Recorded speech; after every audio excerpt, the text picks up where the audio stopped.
Graças a Deus. A paz do Senhor, Home Church e visitantes. Que coisa boa é a gente estar junto em família, né? Bendito seja o Senhor. Ele é digno de ser adorado. E há um poder que é liberado, eu creio nisso, quando nós nos reunimos como igreja e exaltamos o nome do Senhor. Que bom que você veio, que bom que você escolheu estar aqui. E nós queremos nos debruçar sobre a palavra de Deus, as Escrituras Sagradas, e deixar que ela ministre ao nosso coração. Que o Senhor fale conosco nessa noite, tudo que Ele quer falar, nos ensine o que Ele quer nos ensinar. Vamos orar? Senhor Deus, nós bendizemos o Teu nome. O Senhor é a razão de nós estarmos reunidos aqui. Obrigada, Senhor, pela Sua obra redentiva na cruz do Calvário, pela comunhão dos santos. É tão bom a gente estar junto como igreja, amigos. Que alegria que é, aquece o nosso coração, fortalece a nossa fé. E nós bendizemos ao Senhor. E agora, pedimos que o Teu Espírito Santo ilumine a nossa mente, para que a gente compreenda a Tua palavra, e que ela entrando no nosso coração, ela produza frutos, gerando em nós novas ideias, uma nova maneira de pensar e uma nova maneira de agir, de viver a vida. Para a glória do Teu próprio nome, nós oramos em nome de Jesus. Amém. Abra sua Bíblia comigo em Mateus, capítulo 13. Evangelho de Mateus, capítulo 13. Nós vamos ler um texto bem conhecido, que é a parábola do semeador. E eu vou ler na Nova Versão Internacional, a NVI. Então, se a sua tradução estiver um pouquinho diferente, só fica ligadinho aí, porque é a mesma palavra. Amém? Mateus capítulo 13, nós vamos ler a partir do primeiro verso. Naquele mesmo dia, Jesus saiu de casa e assentou-se à beira-mar. Reuniu-se ao seu redor uma multidão tão grande que, por isso, ele entrou num barco e assentou-se. Ao povo reunido na praia, Jesus falou muitas coisas por parábolas, dizendo: o semeador saiu a semear. Enquanto lançava a semente, parte dela caiu à beira do caminho, e as aves vieram e a comeram. Parte dela caiu em terreno pedregoso, onde não havia muita terra, e logo brotou, porque a terra não era profunda. Mas quando saiu o sol, as plantas se queimaram e secaram, porque não tinham raiz. Outra parte caiu no meio dos espinhos, que cresceram e sufocaram as plantas. Outra ainda caiu em boa terra, deu boa colheita, a 100, 60 e 30 por um. Aquele que tem ouvidos para ouvir, ouça. Os discípulos aproximaram-se dele e perguntaram: por que falas ao povo por parábolas? Ele respondeu: a vocês foi dado o conhecimento dos mistérios do reino dos céus, mas a eles não. A quem tem será dado, e este terá em grande quantidade. De quem não tem, até o que tem lhe será tirado. Por essa razão eu lhes falo por parábolas, porque vendo eles não veem, e ouvindo não ouvem, nem entendem. Neles se cumpre a profecia de Isaías. Ainda que estejam sempre ouvindo, vocês nunca entenderão. Ainda que estejam sempre vendo, jamais perceberão. Pois o coração deste povo se tornou insensível. De má vontade ouviram com seus ouvidos e fecharam seus olhos. Se assim não fosse, poderiam ver com os olhos, ouvir com os ouvidos, entender com o coração e converter-se, e eu os curaria. Mas felizes são os olhos de vocês, porque veem, e os ouvidos de vocês, porque ouvem. Pois eu digo a verdade, muitos profetas e justos desejaram ver o que vocês estão vendo, mas não viram, e ouvir o que vocês estão ouvindo, mas não ouviram. Portanto, ouçam o que significa a parábola do semeador. Quando alguém ouve a mensagem do reino e não a entende, o maligno vem e arranca o que foi semeado em seu coração. Esse é o caso da semente que caiu à beira do caminho.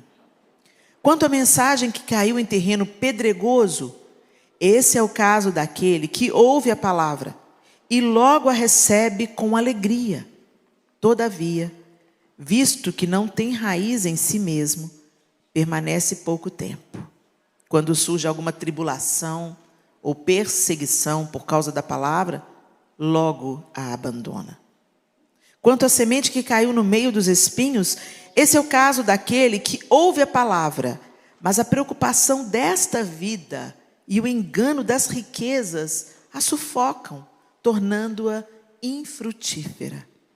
E quanto à semente que caiu em boa terra, esse é o caso daquele que ouve a palavra e a entende, e dá uma colheita de 100, 60 e 30 por um. Vamos até aí. Glória a Deus. Esse texto já é um texto muito conhecido. E antes eu ficava intrigada com essa história de como assim que vendo não vejam, ouvindo não entendam, né? E quando a gente pesquisa um pouco mais, a gente percebe do que Jesus estava falando. Muitas pessoas vinham a Jesus porque ele tinha uma palavra, ele apresentava evidências de ser o Messias que o povo esperava, mas eles estavam ali por aquilo que Jesus podia fazer por eles.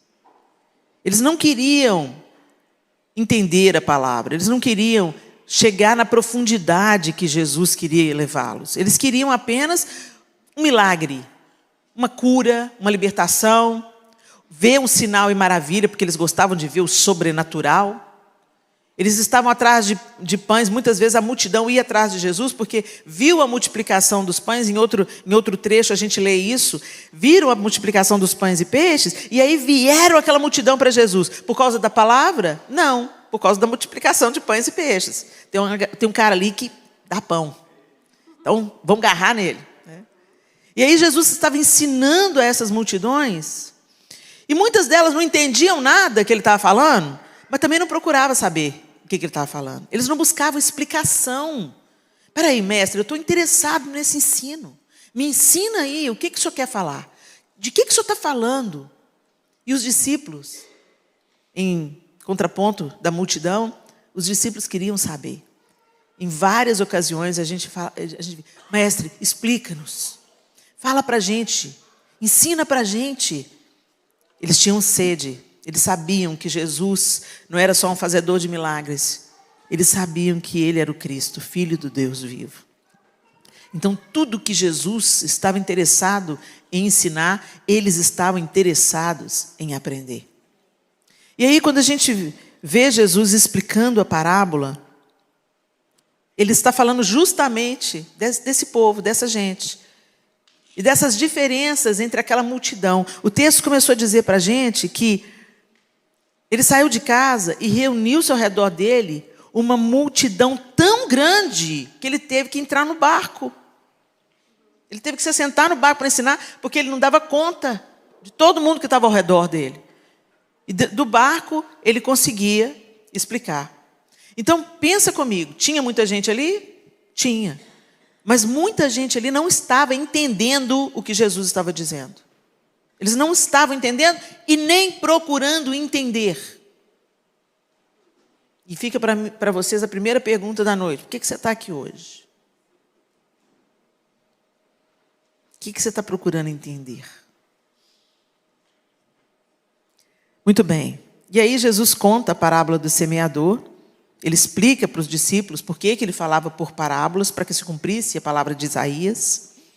Mas ele pacientemente explica para os seus discípulos. Ouçam o que significa a parábola do semeador. Ele diz a partir do verso 18.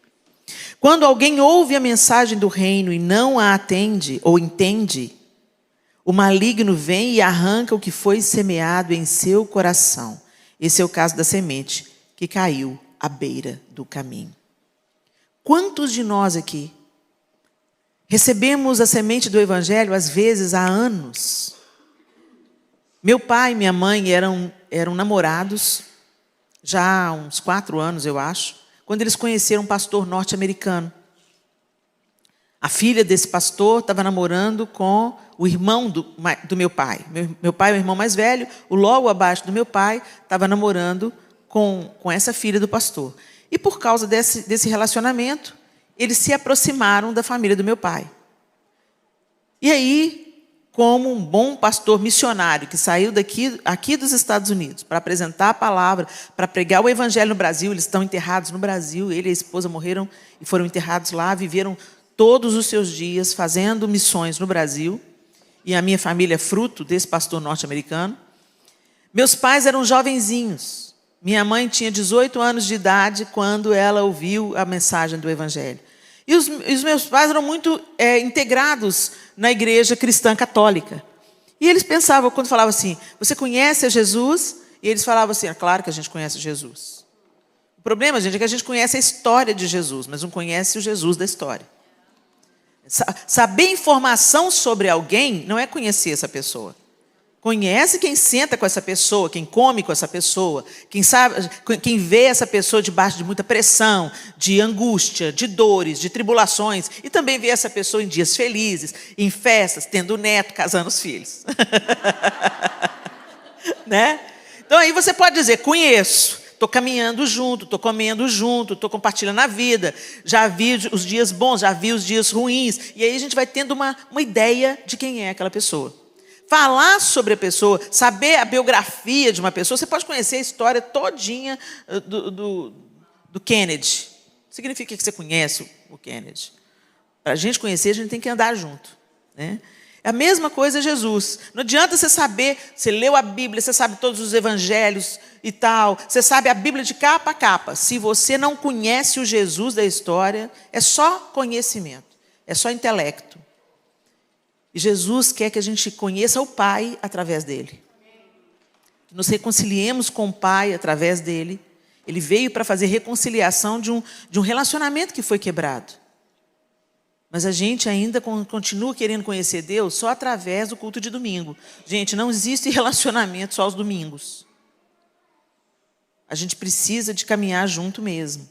Principalmente numa relação que quer casar. E o que nós esperamos com a volta de Jesus? O casamento.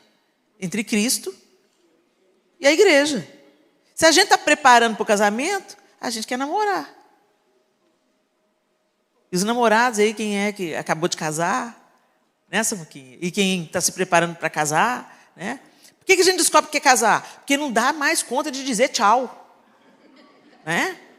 Não quer mais dizer tchau. A gente quer ficar junto. A gente quer compartilhar a vida. Na hora da despedida, aquela hora triste, pesada. Vai, não! A gente quer ficar junto, a gente quer compartilhar tudo, quer voltar os dois para a mesma casa, dormir na mesma cama e nunca mais enjoar. Essa é a expectativa.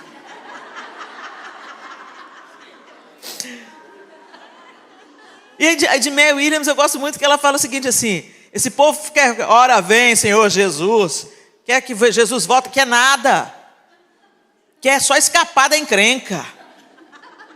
Porque quem quer... Ela falou assim, isso não é amor, isso não é namoro, isso é golpe do baú. Eu quero um noivo que me livra da encrenca e me garanta, né? Não, uma noiva apaixonada é uma noiva que se delicia com o noivo. É uma noiva que quer mais intimidade, quer mais proximidade e não vê a hora do casamento. E as vestes estão sendo preparadas. O vestido da noiva. Né? E Apocalipse diz que as vestes...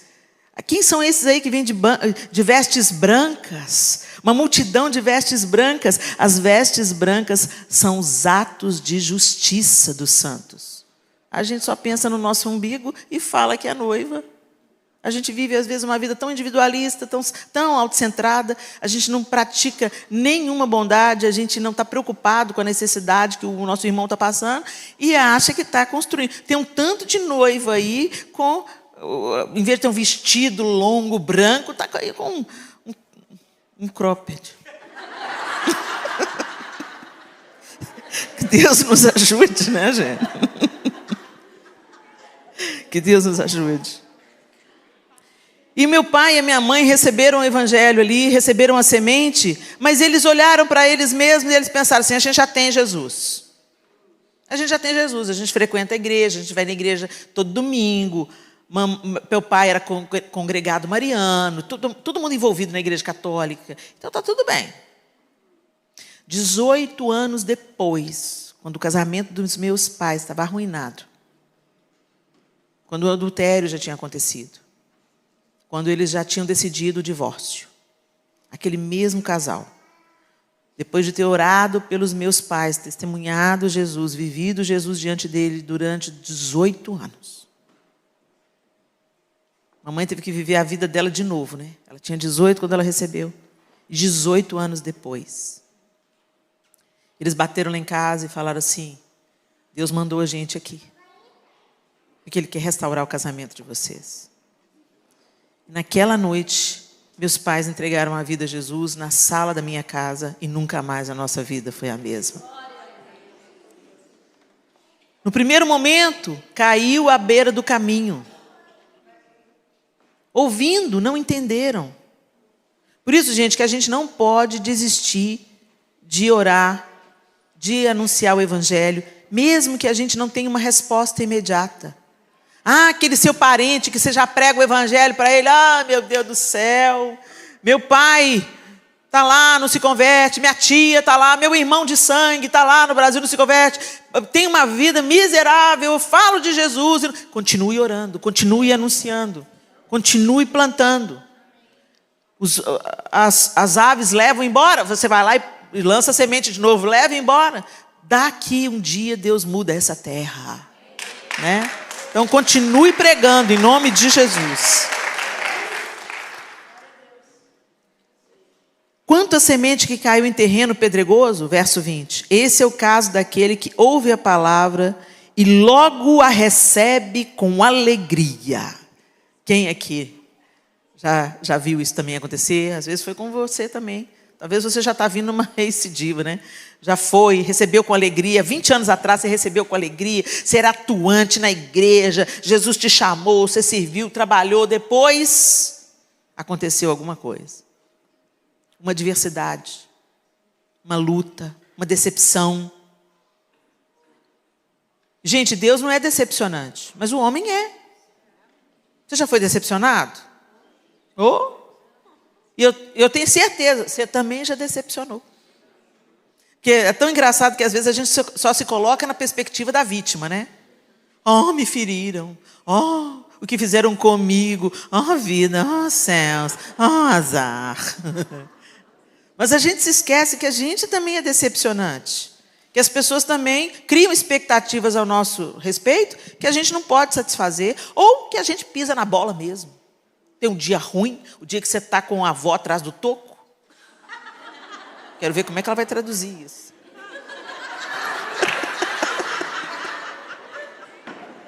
E aí, você pisa na bola. Você fala o que não deve falar. Aí a pessoa se fere, você se decepciona com a estrutura, se decepciona com a vida do outro. Ou então, a luta vem, às vezes... O que nós estamos vivendo hoje em dia, gente? A gente vive um evangelho muito frágil. Porque é um evangelho que está sendo anunciado, e todos nós aqui nessa sala, e eu me incluo nisso, todos nós sofremos a influência desse evangelho. Um evangelho que só diz que você vai ter vitória, que só diz que você vai ter alegria, que Deus quer você feliz, não quer você triste. Gente, Deus moeu o filho dele na cruz. O que você acha que você vai ser poupado? Ele moeu o filho dele na cruz para que eu e você tivéssemos vida e salvação. Por isso que Jesus fala, quem quiser vir após mim, negue-se a si mesmo. Tome a sua cruz e siga-me. Porque tem alguma coisa que Deus quer fazer na sua vida e quer fazer nas outras pessoas através da sua vida. Às vezes nós vamos glorificar a Deus no nosso sofrimento. É muito fácil a gente dar glória a Deus quando está tudo do jeito que a gente quer. Mas você reconhecer que Deus cuida de você, mesmo no dia ruim, mesmo quando você recebe o diagnóstico difícil, mesmo quando o filho não está no caminho do Senhor, ainda assim o Senhor te ama, ainda assim Ele é fiel, ainda assim Ele tem o controle de tudo, Ele não perdeu o controle, porque as coisas não estão do jeito que você queria. Ele continua sendo Deus, Ele continua sendo bom, Ele continua sendo misericordioso, e Ele sim, Ele quer a nossa felicidade, mas não uma felicidade tola, autocentrada e egoísta. Ele quer que a gente seja feliz, independente das circunstâncias. A alegria do Senhor é a nossa força. E ela não pode estar atrelada só as nossas emoções. As emoções são parte importante do ser total que nós somos. Mas nós não podemos ser controlados só pelas nossas emoções. Porque senão, enquanto estiver tudo bem, a gente ama a Deus, adora a Deus, serve a Deus, se alegra em Deus, frutifica. Mas no dia mau, aí a gente murmura, reclama, se vitimiza e... ai, vou não. Tô afim de não. Raiva sou. Tá lá o outro tão bem. O outro tem... Gente, a vida é de estações. Tem um amigo nosso lá de BH, que um dia eu abri o Instagram, ele é muito jóia. E ele falou assim, e aí, como é que você está? Ele faz trilha no meio do mato, de moto. E ele olhou assim, e aí, num lugar lindo assim que ele achou no meio do mato. Como é que você está? Mostrou o lugar que ele estava, né? Lindo, né? Tá bom, né?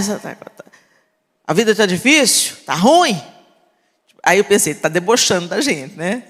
Está debochando da gente. Ele está lá no lugar lindo, fazendo o que ele mais ama, está debochando. Ele falou assim, a vida está ruim, está difícil? Vai passar. Ou então não, né? Sua vida está boa, está dando tudo certo?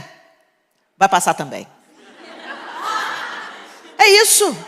É isso, gente. A vida é cíclica, sabe? Uma boa ilustração para a nossa vida é a roda gigante. Né? Uma hora você está lá em cima, outra hora você vai lá embaixo. É assim, Deus faz isso com a gente, até para a nossa saúde, gente. Porque se a gente ficar só em cima, nossa soberba vai lá no tampo. A gente passa a ser indiferente para as questões dos outros. A gente ignora o sofrimento alheio. Ano passado, o João teve o diagnóstico de um câncer. É uma paulada na sua cabeça. Quando vai fazer uma consulta de rotina, sem sentir nada, só para cumprir o ritual do anual. 4 tumores. 3 nível 7, 1 nível 8. Como é bom ter amigos nessa hora. Como é bom ser igreja. Não apenas ter uma igreja a quem frequentar, mas ser igreja. Pastor Rildo, Micheline, Marcelo, Jussiara foram entre os poucos amigos com quem a gente dividiu essa dor, essa dificuldade. A gente recebeu a notícia no Dia dos Namorados. 13 de julho, ele operou. E está aí bem, graças a Deus. Graças a Deus. E vai ficar melhor a cada dia, né, neném? Em nome de Jesus, vai ficar melhor a cada dia. Mas quando a gente recebeu a notícia que tinha a possibilidade, aí o que a gente faz? A gente não gosta nem de pensar numa coisa dessa. A gente fala, Senhor, dá livramento, Senhor, tem misericórdia, Senhor, dá livramento. E fomos orando e pedindo a Deus para nos dar livramento, para seja lá o que for, que Ele eliminasse, que Ele tirasse, que o diagnóstico não se confirmasse. E as etapas foram sendo vencidas, e até que a gente foi para a última consulta, com o resultado da biópsia nas mãos, sem ter a coragem de abrir o envelope. E aí o médico abre o envelope, olha os exames, junta os lábios. Se confirmou. Numa hora dessa é que você sabe em quem você tem crido. Eu, Helena, me conheço. Era para eu começar a chorar, desesperar, descabelar pelo meu temperamento. Mas a paz que excede todo o entendimento estava naquela sala. Nós saímos assim meio atordoados assim, mas em paz. Durante a preparação para a cirurgia, que foi um mês depois, vinha o medo. Vinha a insegurança. Vinha a dúvida. E eu falei com o Senhor, Senhor, como é que eu vou viver sem o João, Senhor? E o Senhor falou para mim, filha, você não pode viver sem mim. É sem mim que você não pode viver. E aquilo me confortou. E eu falei assim, é o Senhor que faz eu vencer tudo. É o Senhor que me consola. É o Senhor que me levanta. É o Senhor que me dá fôlego de vida. Eu só respiro por causa do Senhor.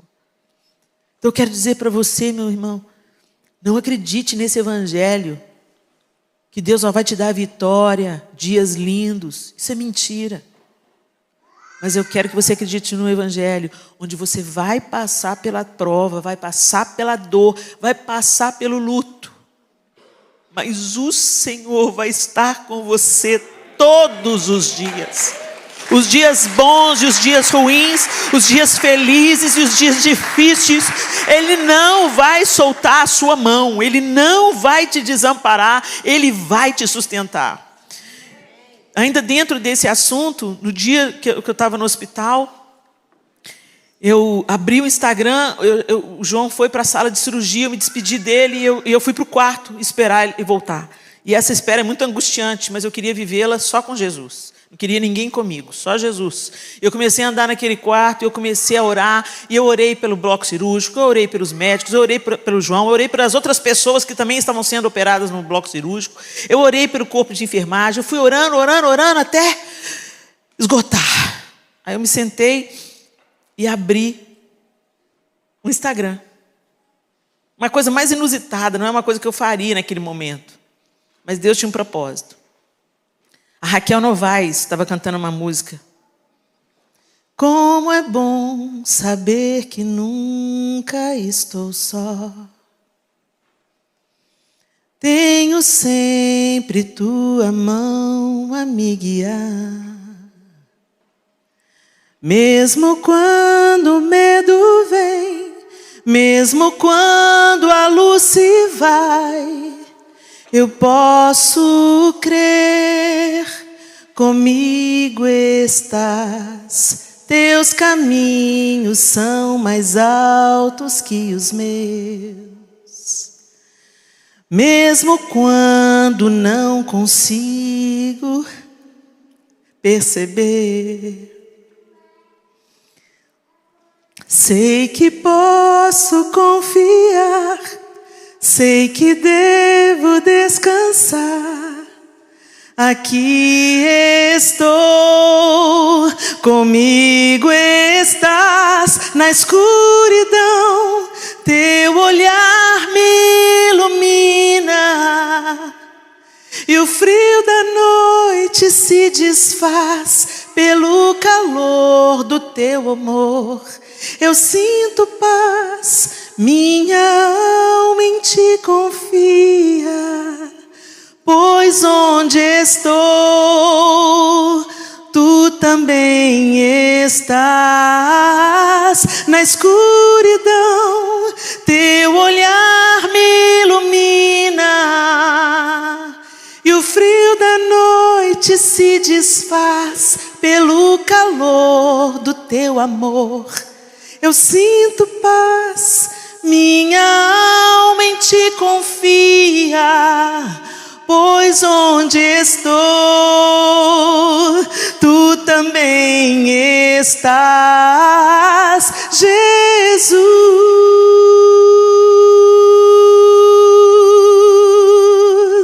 Jesus.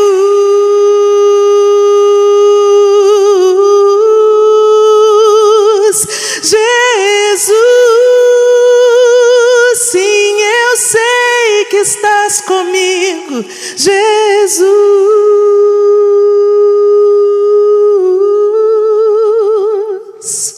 E eu me ajoelhei ali, e eu comecei a ser ministrada por aquela música. E não parou não, gente. Eu ali de joelho, eu pensei assim, oh Deus, como eu queria um abraço do Senhor. Eu sei que o Senhor está, mas como eu queria um abraço do Senhor. Estava de joelhos. Aí bateu na porta. Aí eu fui levantar para abrir a porta. Mas eu tinha destrancado a porta para receber uma bandeja de café que a enfermeira trouxe para mim. E a pessoa abriu, ela bateu e logo em seguida abriu a porta. Eu vi o punho da pessoa. E eu ouvi a voz dela dizendo, oh, a presença de Deus está nesse lugar. Aí ela entrou. Olhou para mim, eu olhei para ela, uma moça que eu nunca vi na vida. Ela olhou para mim e falou assim, fica calma, vai ficar tudo bem. E me deu um abraço. Eu nunca vi aquela mulher na vida. Me deu um abraço apertado. Ela falou, vai ficar tudo bem. Ela falou assim, eu vim deixar um cartãozinho, sou cuidadora.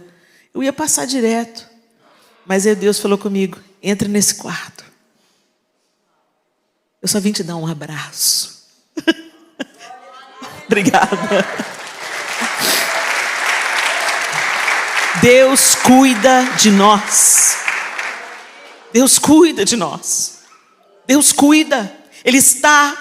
Mesmo quando você não consegue perceber, quando você pensa que Ele não está ouvindo, Ele está, porque Ele prometeu que Ele estaria todos os dias. Todos os dias, todos os dias. E às vezes Ele vai ficar calado. Ele vai ficar calado para te esticar. Para fazer você acreditar, para fazer você perseverar. E para fazer você buscar até encontrar o verdadeiro Deus. Aquele que não é vendido por um evangelho fake ou superficial. Mas o Deus que quando você procura, você acha. Essas pessoas aqui, do terreno pedregoso, receberam com alegria. Mas tendo visto que não tinha raiz em si mesmo, permaneceu pouco. Quando a semente caiu, quando a tribulação chegou, a perseguição chegou, não tinha raiz. E Deus quer te dar raízes.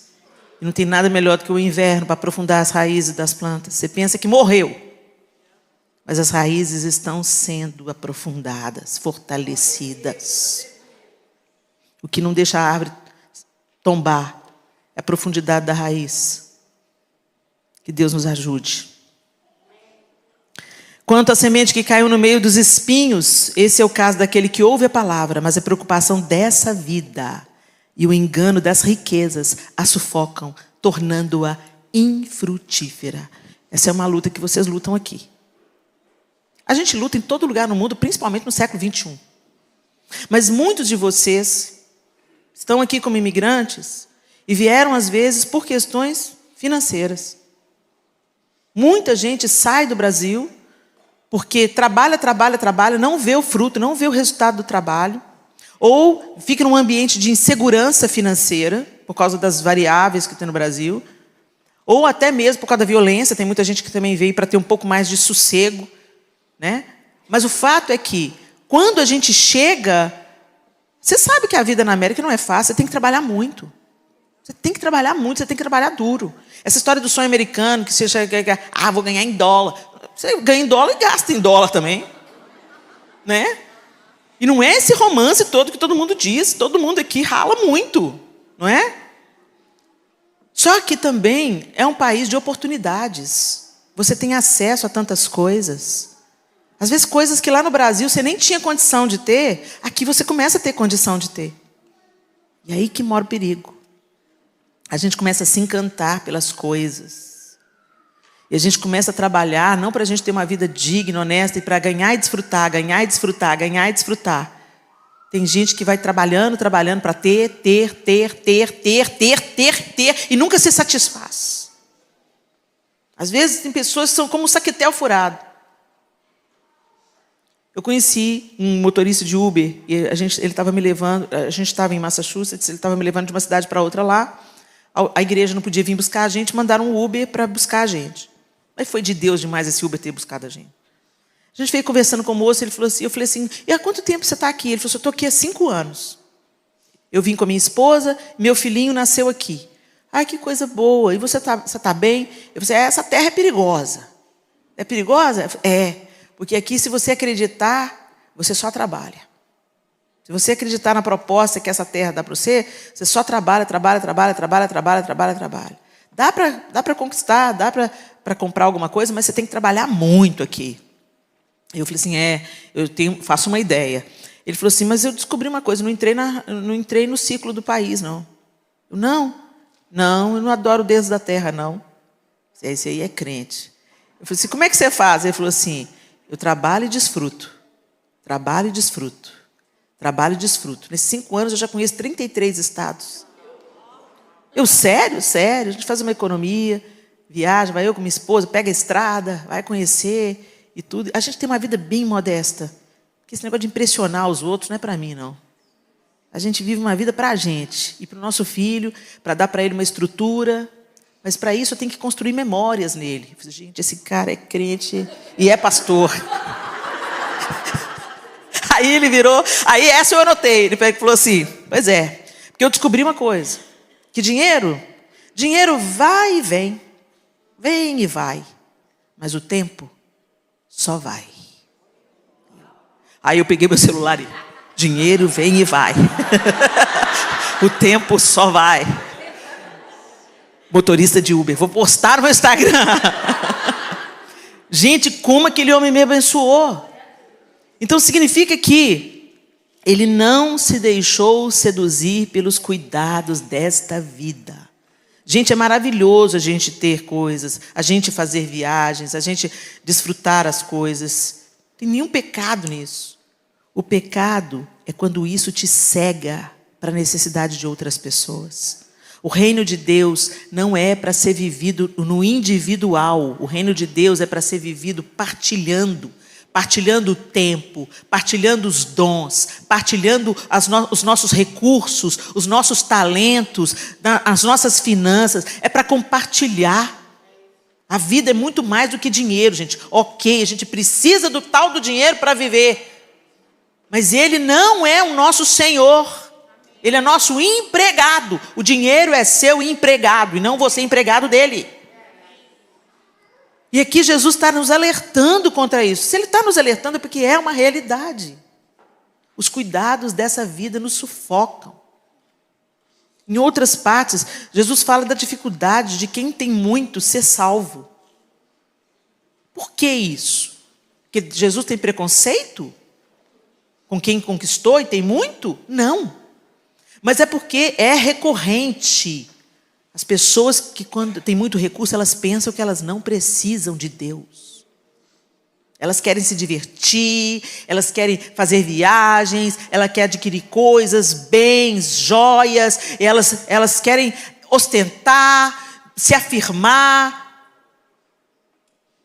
Isso mostra um vazio tão grande. E principalmente uma indiferença, porque você tem muito. E tem gente que está ao alcance do seu braço, que está padecendo necessidade. E quem tem muito não faz nada. Então a semente do amor de Deus é sufocada, é suprimida pelos cuidados dessa vida. Que isso não seja assim com a gente, porque o que está falando aqui é que torna infrutífera a semente. Ela não morre, mas fica infrutífera. O que é pior? Tem a vida toda, faz diferença nenhuma. Não cheirou nem fedeu. Infrutífera. E finalmente, quanto à semente que caiu em boa terra, esse é o caso daquele que ouve a palavra e a entende e dá uma colheita de 100, 60 e 30 por um. Quando a gente entende o poder do Evangelho, nós nos tornamos, Deus fará de nós pessoas frutíferas. A sua vida vai acolher, a sua vida vai abençoar, a sua vida vai nutrir pessoas, a sua vida vai ser usada por Deus para restaurar relacionamentos, a sua vida vai ser usada por Deus para trazer consolo no dia da adversidade, para que outra pessoa estiver em sofrimento. Ou seja, é o compartilhar. É o transbordar. Me enche tanto, que transborda. É como esse copo aqui. Se eu começar a encher ele de água, ele não vai reter tudo. Quanto mais cheio ele estiver, ele vai derramar. Mais ele vai derramar. E foi para isso que nós existimos, meus irmãos. Para derramar. Derramar o amor que recebemos. Derramar o perdão que nos alcançou. Andar a segunda milha. Dar a túnica e a capa. Orar pelos nossos inimigos. Tudo que recebemos. Tudo que Jesus nos ensinou. Que em nome de Jesus, a terra do nosso coração seja essa terra que recebeu a boa semente. Todas as sementes eram boas, gente. Todas as sementes eram boas. A questão aqui era a terra. Que tipo de terra? Eu quero te perguntar nessa noite qual é o tipo de terra do seu coração. Como tem sido a terra do seu coração nesses últimos meses? Às vezes, em algum momento da sua vida, você foi tão frutífero. Aí veio uma estação ruim e te paralisou. E você passou para outro status aqui, de terra. Seu coração foi ficando pedregoso, ressentido, amargurado.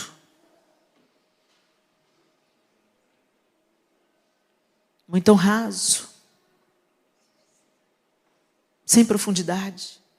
Você vem, assiste o culto, volta para casa. Vem, assiste o culto, trabalha, volta para casa. Vem,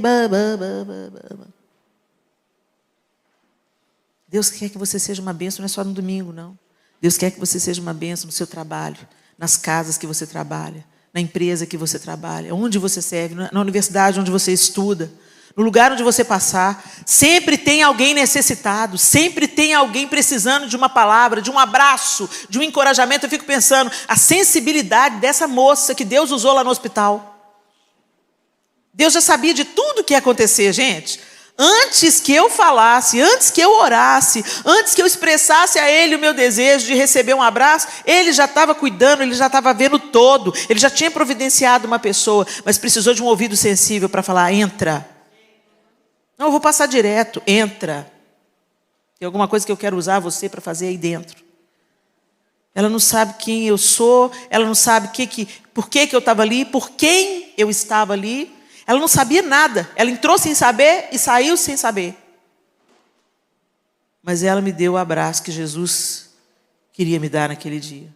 Ela foi o abraço de Jesus. E Ele quer ser em você também. Então, com o seu coração, meu irmão, seja uma terra fértil. Feche os seus olhos.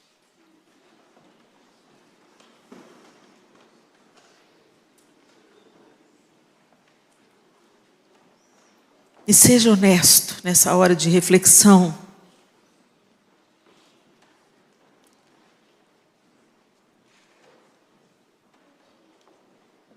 Como é que está a terra do seu coração? Você que está aqui comigo, você que está nos assistindo online. Como é que está a terra do seu coração? Talvez você seja aquela terra onde a semente não frutifica. Não chega nem a germinar.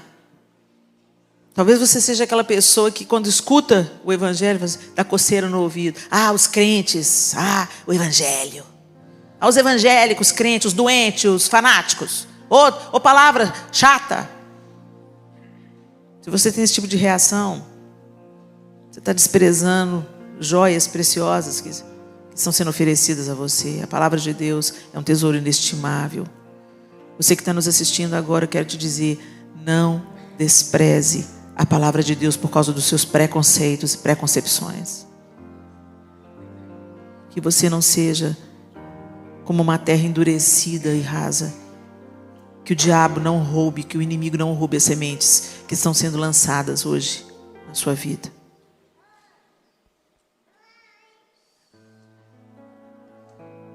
Talvez você seja o terreno pedregoso. Você recebeu um dia a palavra com alegria. Serviu como um gol. Mas alguma coisa te feriu, a decepção, a frustração, a doença, a enfermidade, os dias difíceis chegaram. E aí você começou a desacreditar. Deus não me ama nada. Se Ele me amasse, Ele não ia estar me deixando passar por isso. Meu irmão, minha irmã, meu querido, minha querida, em nome de Jesus, deixa Deus amolecer esse terreno. Que o seu coração não se torne de pedra por causa das adversidades, das dores, das decepções. Jesus nunca falhou. E até quando Ele diz não, é para o nosso próprio bem. E até quando Ele diz espera, é para o nosso próprio bem. E até quando Ele permite a adversidade, Ele é o único que pode mudar a adversidade em bem. Não se afaste. Talvez você seja aquele do coração que se deslumbrou. Se ocupa tanto dos cuidados dessa vida.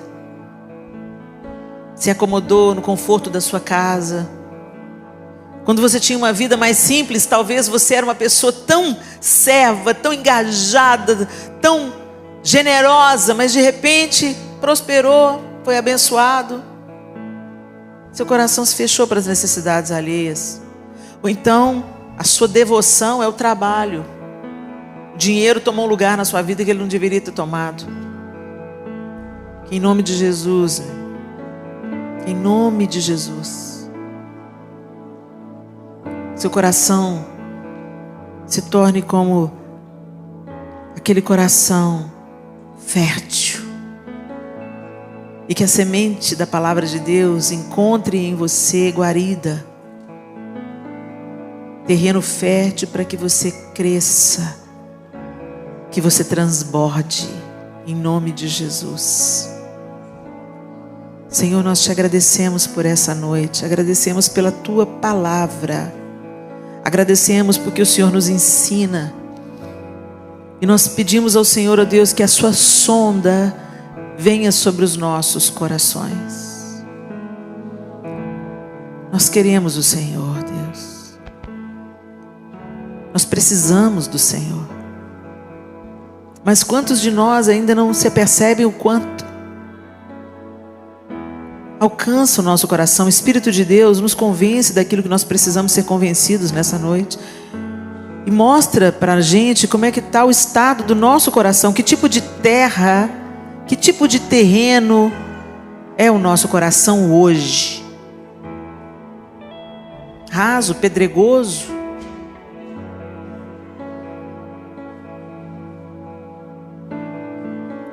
Ou uma terra frutífera, uma terra fértil, uma terra boa?